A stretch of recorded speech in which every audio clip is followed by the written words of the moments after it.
guys, this is Kenjiro and welcome to another PaintShop Pro video. Today I'm going to share a commentary on a process of designing your own origami patterns. So to start off, as with any origami project, you're going to need a square piece of paper and some type of instruction of how to fold it into a particular shape. For this example, I'm using a very basic fish design and then going to be creating a pattern for that fish. Now, once it's all folded and in the arrangement of the way it should be when it's finally completed, next what you'll want is to get a set of markers. And I think having a thick sort of Sharpie and a fine tip one work really well. The thick one works really well for folded edges and just kind of like running the marker along that edge just to create a line at that sharp point. And then for areas where there is a line of overlap or you essentially want to do a mark that is not right along an edge, the sharp or the fine tip Sharpie works well for that. And then after you've created all of your boundary lines and edge lines, you want to write either some words or draw some pictures that give an indication of where what each region is. Is it a body part? Is it the top? Is it the bottom? Is it the front? Is it the back? Because these are going to help identify later when you're trying to color in the template what it should be and where certain parts should go. So then next, you'll want to flatten your image and either take a squared up photo of it, or if you have a scanner, scan in the image. And then you can bring it into PaintShop Pro, where we'll start tracing the lines more exactly. So now that we're in PaintShop Pro, the first thing we want to do is really square the image up. So what I like to do is increase the canvas size just a little bit. It's going to have maybe hundreds of pixels of margin. And then I like to have some guides showing that just help make sure that the center of my paper is in the center of the image. And then we use the crop tool and make sure its dimensions are set to square so that we end up with the perfect square.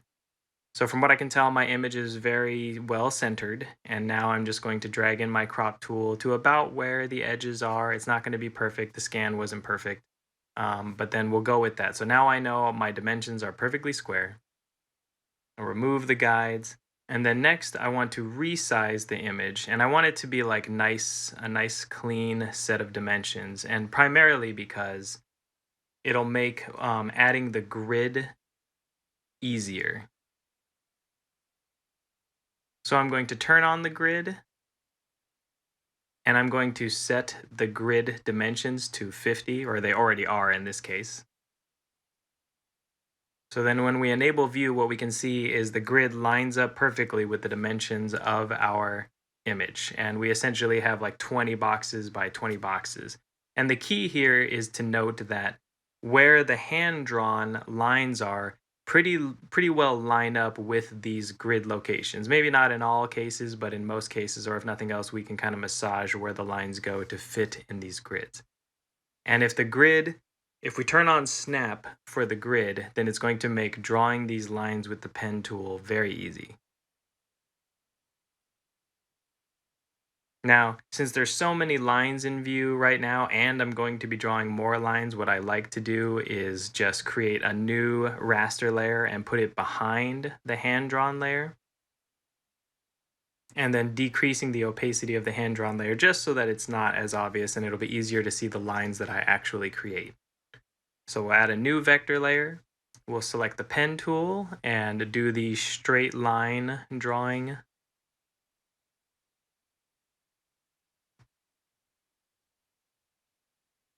And then we'll click just on the different points that we see that match up with our lines.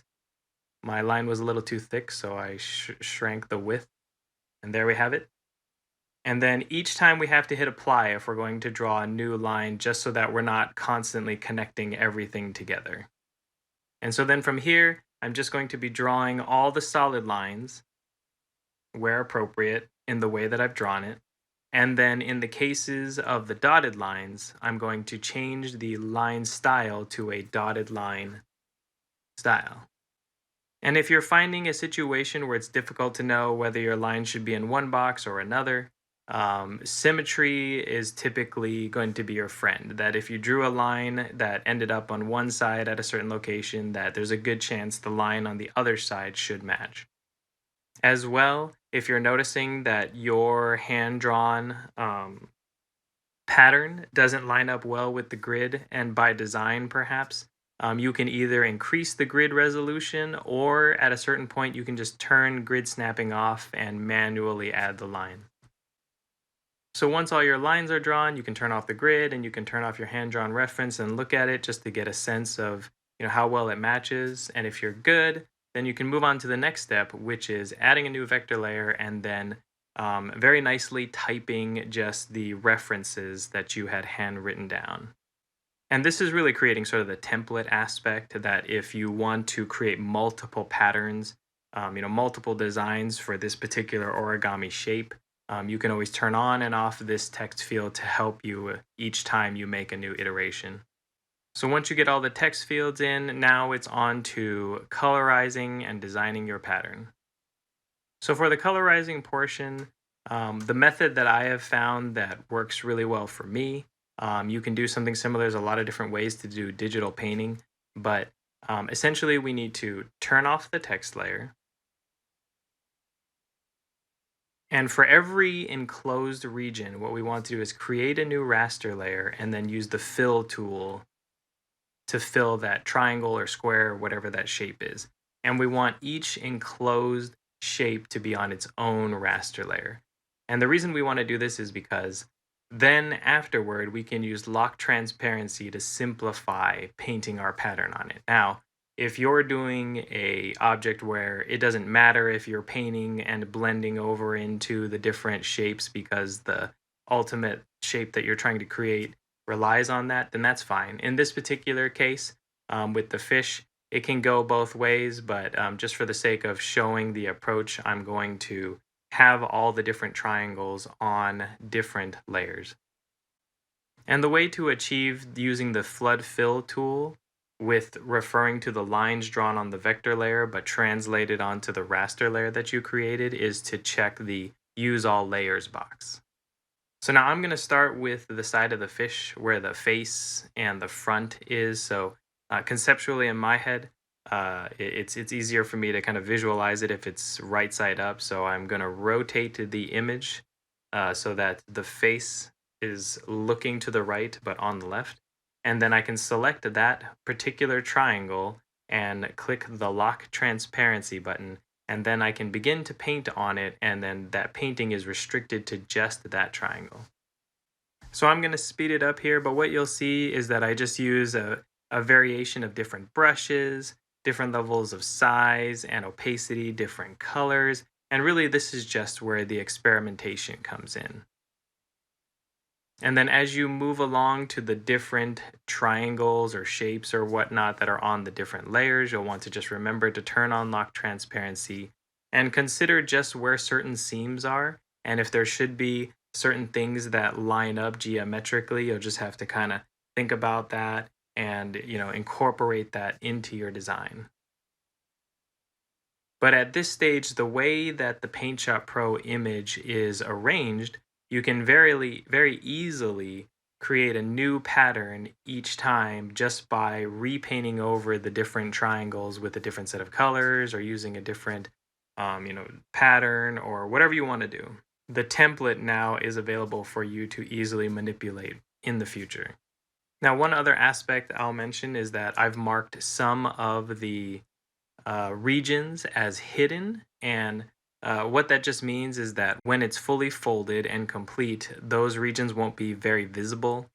They may still be visible depending on how you're holding it and whatnot, but generally speaking, it's not visible as a regular part of the shape of the origami object. So if you want to save on ink, you can make it a particular color that doesn't use as much ink. So I paint certain regions as white, but that's not required. That's just an option. In some ways, if the fold doesn't fully enclose in some areas, the white will show through. And so if you don't want that, then you would just continue coloring it like you would the rest of the image.